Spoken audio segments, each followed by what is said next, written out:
आप देख रहे हैं यंग बाइट्स। मैं हूँ आपके साथ पूजा ठाकुर। आज की हमारी स्पोर्ट्स की सीरीज़ में मैं आपकी मुलाकात करवाने जा रही हूँ सूरज पान सिंह से, जो कि नेशनल इंटरनेशनल प्लेयर और कोच भी है। और इसके साथ साथ आपको बता दें कि बच्चों को भी जो है ये सिखाते हैं, और उनके साथ सीखे हुए जो बच्चे हैं वो नेशनली और इंटरनेशनल भी जो है परफॉर्म कर चुके हैं। तो जूडो के प्लेयर हैं, इंटरनेशनल कोच भी हैं, तो इनसे सीधा रूबरू करवाते हैं। आपका बहुत बहुत स्वागत है यंग बाइट्स में। मेरा नाम सूरज भान सिंह है। मैं JNK स्पोर्ट्स काउंसिल में चीफ जूडो कोच हूँ, और अपने टाइम में मैं इंटरनेशनल प्लेयर भी हूँ और इंटरनेशनल कोच भी हूँ इस वक्त।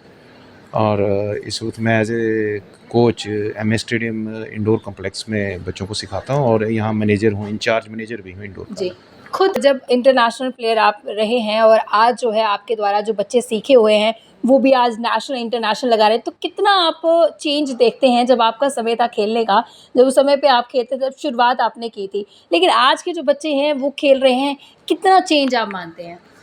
देखिए मैडम, आज के टाइम में बहुत ज़्यादा चेंजेस आए हैं, क्योंकि हमें एक तो यंग डायनेमिक सेक्रेटरी हैं हमारी स्पोर्ट्स काउंसिल की, नुजुद को।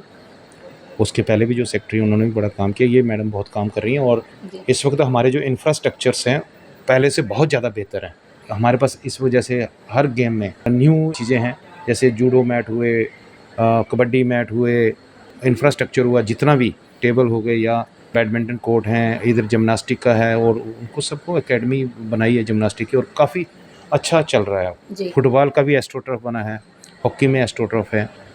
तो पहले ये सब चीज़ें नहीं होती थी। आपके समय की बात की जाए तो आपका रुझान किस तरह से स्पोर्ट्स की ओर बढ़ा? खास तौर से कई सारी स्पोर्ट्स में गेम रहती है, जूडो की ओर किस तरह से बढ़ा और किस तरह से आपने शुरुआत की, और पहला आपने अपना नेशनल कहाँ लगाया था? बेसिकली मैडम, मैं KB1 गांधीनगर का स्टूडेंट था, और मैं अपने टाइम में ऐसे प्लेयर भी था, और जैसे मैं वहाँ एथलेटिक्स करता था या फुटबॉल खेलते थे। बाद में जब हमें पता चला यहाँ स्टेडियम है, तो यहाँ पर गेम्स वगैरह होती हैं, तो हमने यहाँ आके जूडो ज्वाइन की।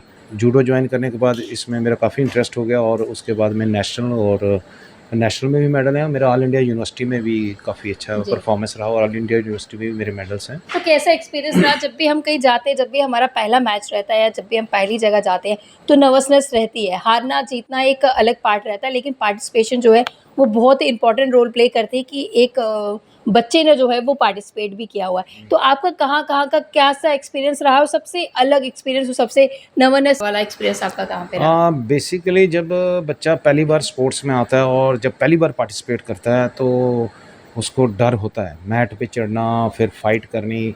अब किसी भी गेम में जो भी परफॉर्म करना, तो उसको डर रहता है, एक प्रेशर रहता है कि हार जीत का। कुछ लोगों को कम होता है, कुछ जो होते हैं बड़े सेंसिटिव होते हैं, वो ज़्यादा सोचते हैं। तो मेरे को नहीं लगता कि मैं बहुत ज़्यादा सोचता था, क्योंकि मैं पहले से स्पोर्ट्स करता था, तो मुझे पता था ये कॉम्पिटिटिव है, तो इसमें हार जीत होती है। जब आदमी ये सोच लेता है तो फिर वो इतना डरता नहीं है। परफॉर्मेंस जो होती है वो होती है आपकी मेहनत के ऊपर, कि आपके कैसे कोच हैं सिखाने वाले, और आप कैसे सीख रहे हैं, और आपका अपना पर्सनल इंटरेस्ट क्या है। तो कभी कभी प्लेयर को कोई बात ऐसी क्लिक कर जाती है कि भाई मुझे उसके जैसा बनना है, वो अपना एक रोल मॉडल बना लेता है, और जब वो एक रोल मॉडल नेशनल और इंटरनेशनल प्लेयर को बना लेता है, तो फिर उसके चिन्हों पे चलना शुरू हो जाता है। तो आपका कौन रोल मॉडल है? मेरे रोल मॉडल तो जैसे मेरे फ्रेंड ही थे, वीरेंद्र डोगरा थे, या उसके बाद और भी इंटरनेशनल प्लेयर हैं। वो स्टेट में जब ये स्टेट थी तभी हमने ज्वाइन किया था, तब तो यूट्यूब कहते हैं हम इसको। तो उस वक्त वीरेंद्र डोगरा हमारा एक सीनियर मोस्ट प्लेयर होता था, वो हमारा रोल मॉडल था, क्योंकि वो ऑलरेडी 8 गोल्ड मेडलिस्ट था जब मैंने ज्वाइन किया था, तो हमने उसको फॉलो किया। तो आपने कहाँ पर जाकर जो है नेशनल परफॉर्म या इंटरनेशनल परफॉर्म किया हुआ है? हाँ, वैसे तो मैंने सारी जगह की है मैडम।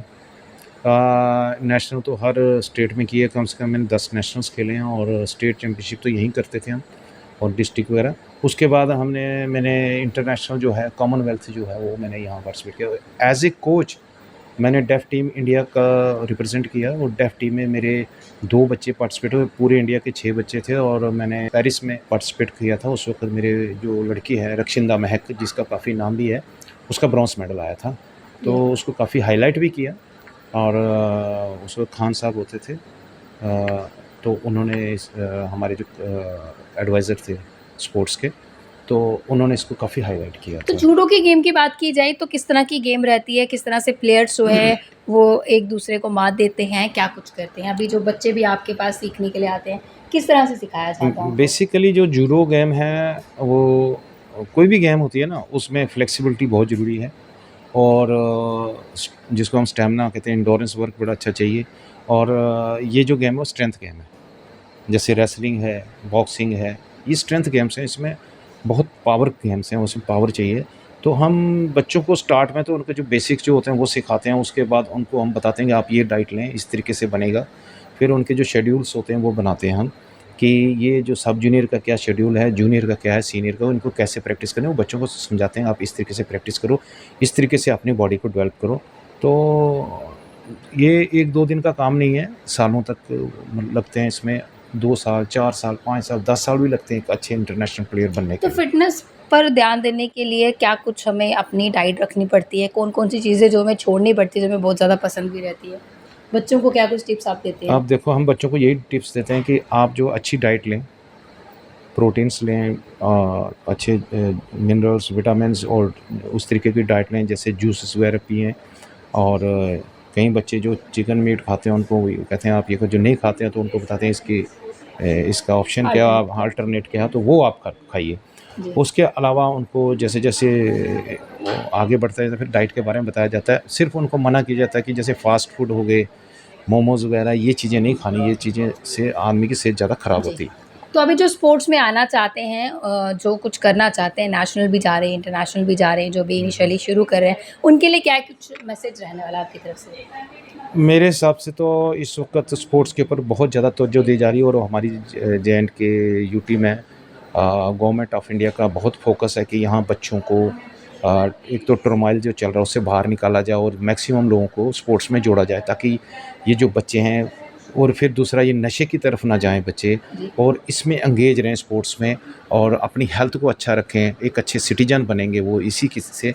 तो इसलिए गवर्नमेंट ऑफ इंडिया और जे.एंड.के स्पोर्ट स्पॉन्सर और जे.एंड.के गवर्नमेंट हमारी जो इसके ऊपर बहुत ज़्यादा तवज्जो दे रही है। तो आज के हमारे स्पोर्ट्स की सीरीज़ में हमारे साथ सूरजभान सिंह जुड़े थे, जिन्होंने अपना एक्सपीरियंस बताया किस तरह से रहा और किस तरह से बच्चों को खिलाया जाता है और किस तरह से बच्चे जो है बढ़-चढ़ कर इन गेम्स में पार्टिसिपेट कर रहे हैं, स्पोर्ट्स एक्टिविटीज़ में बढ़-चढ़ कर आ रहे हैं और किस तरह से उनको अपनी हेल्थ का ध्यान रखना चाहिए, फिटनेस की ओर किस तरह से ध्यान अपना केंद्रित करना चाहिए, ये भी उन्होंने बताया। तो आप जितने भी स्पोर्ट्स की ओर अग्रसर हो रहे हैं, तो इन चीज़ों की ओर ज़रूर ध्यान दें। अगले वीडियो लेकर फिर मैं हाज़िर होंगी, तब तक के लिए आप देखते रहिए यंग बाइट्स, फिर जर्नलिस्ट अमन शर्मा के साथ मैं पूजा ठाकुर, यंग बाइट्स चंबल।